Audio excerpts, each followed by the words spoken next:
I have a question for you. Answer quickly before my hand slips and I cut you in half. Always so ominous. Well, what is it, Felix? Sometimes you have an animal's face, contorted with anger and bloodlust. At other times, a man's with a friendly smile. Which is your true face?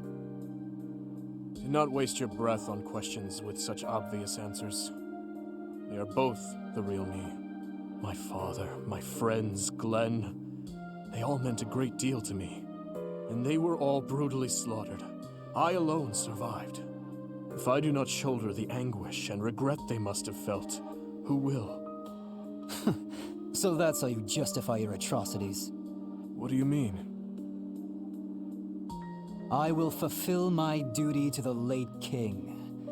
My old man used to say that over and over like a mantra. How nauseating. No one seems to understand. The dead won't acknowledge your loyalty. They don't care. What a load of bunk it is, pretending to serve a corpse. You're serving your own ego. You are wrong. No, I'm not. The dead are dead. The living are living. You have to respect that boundary. If you keep stringing gravestones around your neck, you'll snap. Even still, I cannot forget them, nor can I let them go. Then keep those thoughts to yourself. If you're too weak to do that, abandon your throne. Become a gravekeeper. Felix. I'm not immune to emotion, you know. Far from it. I haven't gone a day without questioning why my father and brother had to die, while I survived. I'll bear this pain until the day I die, but I refuse to wallow in it. I have more important things to do than blubber for my whole life.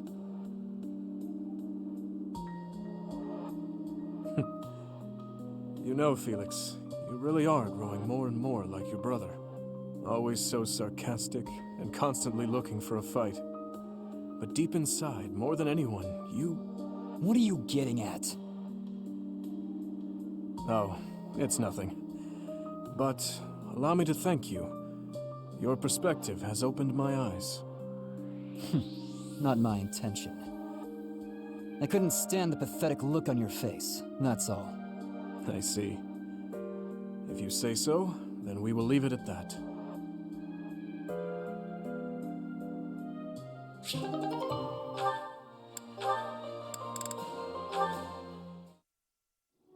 You've been spending a lot of time at the training ground, Mercedes. As far as swordsmanship goes, you're like a whole new person. Thank you. I have such a great time when you teach me that improving comes naturally. It's all because of your own hard work. Compared to you, You shouldn't be so disappointed in yourself. You're improving too. You just need to keep at it. Well, I can hold a needle and thread without breaking anything now. That's... something. That's a big step. When we started, you couldn't even hold a pair of scissors without twisting them apart. True. I'm sorry for being such a burden. You're no bother at all. I like sewing with you. It reminds me of when I was young and my mother taught me how to sew. My mother would sit with my brother and me, and we'd all sew together. Ah, I really miss it. Even though I was barely better than you when I started. Did your mother like to sew, Dimitri?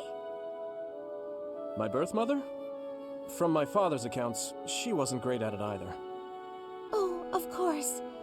I forgot that the Queen of Fargus passed away long ago. Yes. I don't really remember what she was like. But I remember my stepmother, always sitting by the window sewing away. I'm sure she would have been happy to teach you if you had asked. She always looked so lonely when she was sewing. So unreachable. She was kind to me, yes, but when she was like that, it was hard to talk to her. I'm not certain she would have wished to teach me.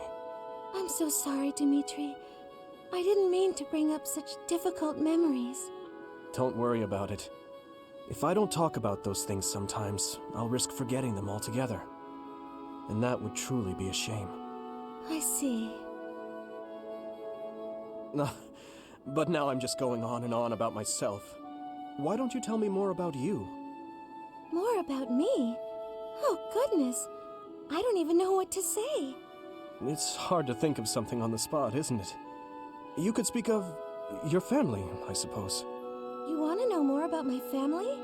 On that topic, I'm happy to oblige. In fact, I'm so glad you asked. It's important to think about your past and share it every now and then. This might take a while, but would you be willing to stay and listen? Of course. I will listen for as long as you wish.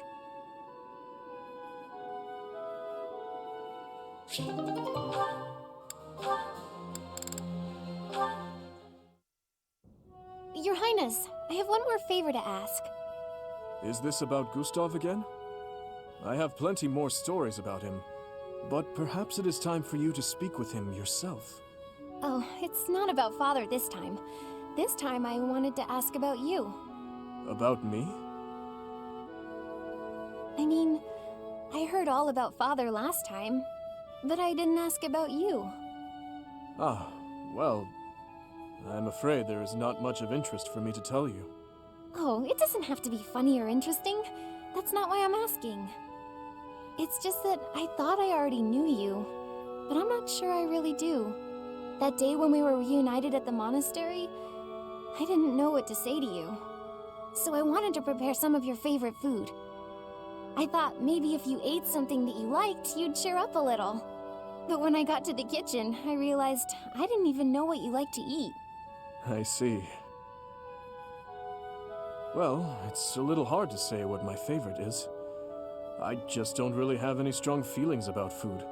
That said, you're pretty keen on sweet things, right, Annette? Yes, that's right. I'm at my happiest when I'm digging into a sweet treat. Oh, did you know there's a famous sweet shop in the capital? Yes. It often had long lines outside, didn't it? The castle guards often spoke of it. The sweets were so good. They cost a fortune, but I loved them. When Father was still around, we all lived as a family in the capital. Since then, I've had them only a few times. How I'd love to taste them again. Say, Annette, when this war is over, where will you go? I heard that you were close to Baron Dominic back in the academy days. That's right. But 5 years ago, my uncle betrayed the kingdom and went over to the Empire's side. I reconnected with Father, so I'd like to live with my family again, in the capital. Also, if I'm in the capital, I'll be able to see you from time to time, right? Ah, that settles it then. We'll have to get your father working twice as hard. Father's at a ripe old age now. I'd appreciate it if you didn't work him too hard. Oh, of course. I will keep that in mind.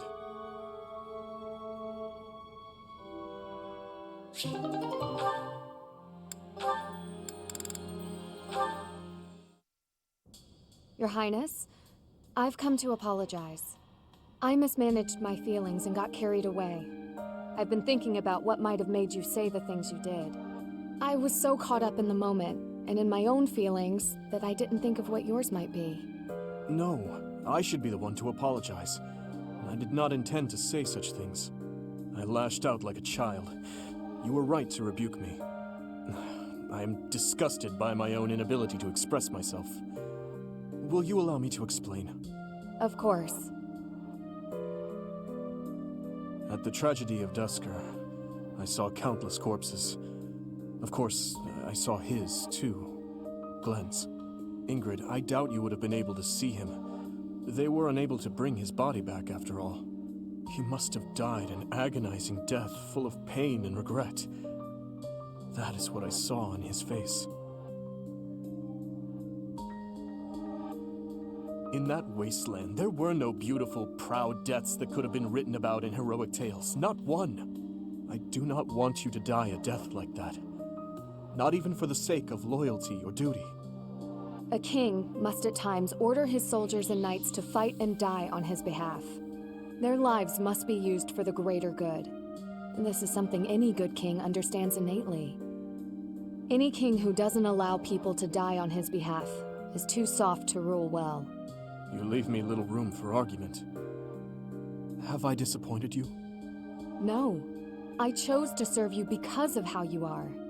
As your knight, I will stand by your side and uphold your soft-hearted ideals. What has changed, Ingrid? You were so obstinate the other day. I've realized that I haven't been facing a very important truth. Because of you, I can finally move on. Thank you.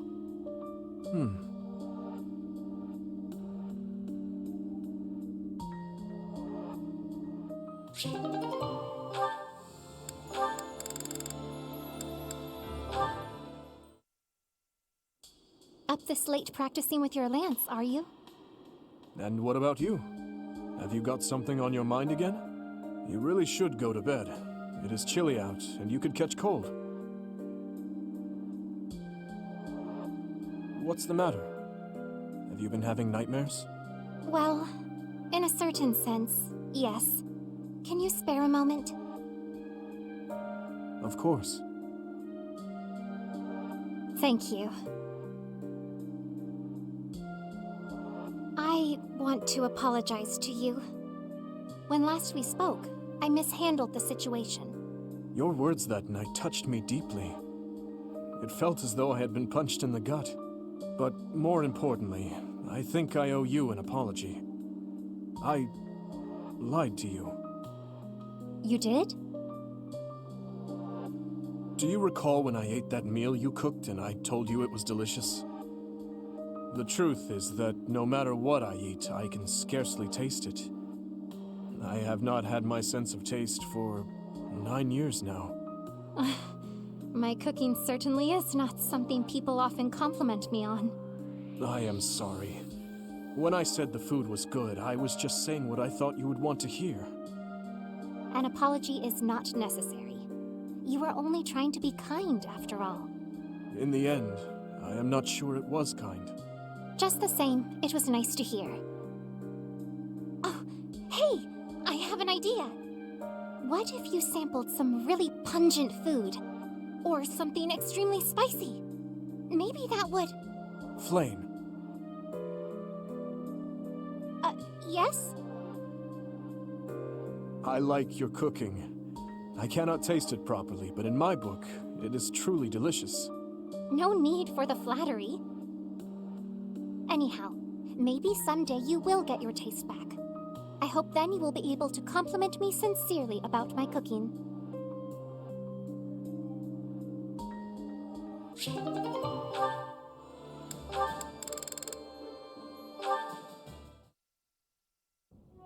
That was delicious. Wow, I'm full. Nothing beats a big meal after a training session. Okay, what's up? You seem distracted. Oh, my apologies, Catherine. I was just wondering whether you had any desire to return to Fargus. No, I haven't even entertained the idea. My loyalty lies elsewhere.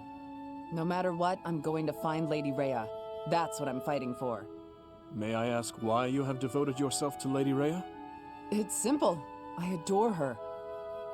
Lady Rhea isn't just kind, but strong and courageous. I think she's a wonderful, beautiful person. More so than anyone else in the world. Wow. I'm not sure I can compete with that. You can't. My reluctance to return to Fargus isn't about you, though. Ever since I met Lady Rhea, going back just hasn't been an option. That is a shame. I am certain Fargus could use your help in the near future. House Karen is one of the most sterling noble families after Fraldarius and Gautier. It would be reassuring to know that you had taken up your position as head of that house.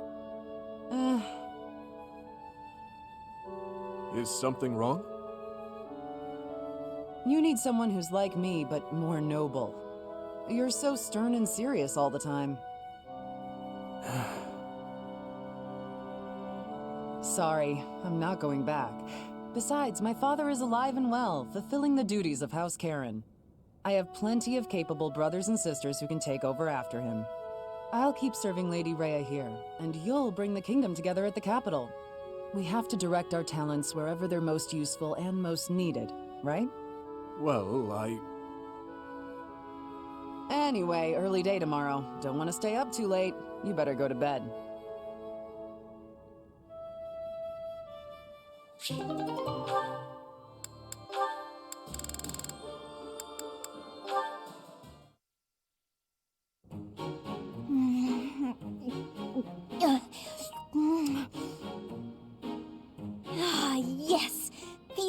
moments I live for. I don't understand you. You again? Can't you see I'm busy? Trust me, I didn't mean to interrupt. So how did you like the cake? I bet you ate it, didn't you? I knew it was irresistible. What was the experience like? I'm curious, from a research perspective. I don't know, I didn't eat it. I gave it to some kid. You gave it to some undeserving child? We've been over this. I don't like sweets. Cake is not a sweet. Cake is the divine essence of the heavens. Everyone has their own tastes. That's true, but life without cake is no life at all. Your dismissiveness regarding cake is inexcusable. I'm not sure why you're so fixated on this. I simply can't resist the spongy magnificence of cakes. I don't understand how you can be so dispassionate about it. I don't know, I just don't like it. Just try a bite. Come on, open up. No, I already told you I don't want it. But I made this one with care and attention, love even. And I went light on the sugar just for you. Not light enough, I'd bet. If I eat this, will you stop bothering me? More or less. Just don't give it to some silly child this time. Let's get this over with.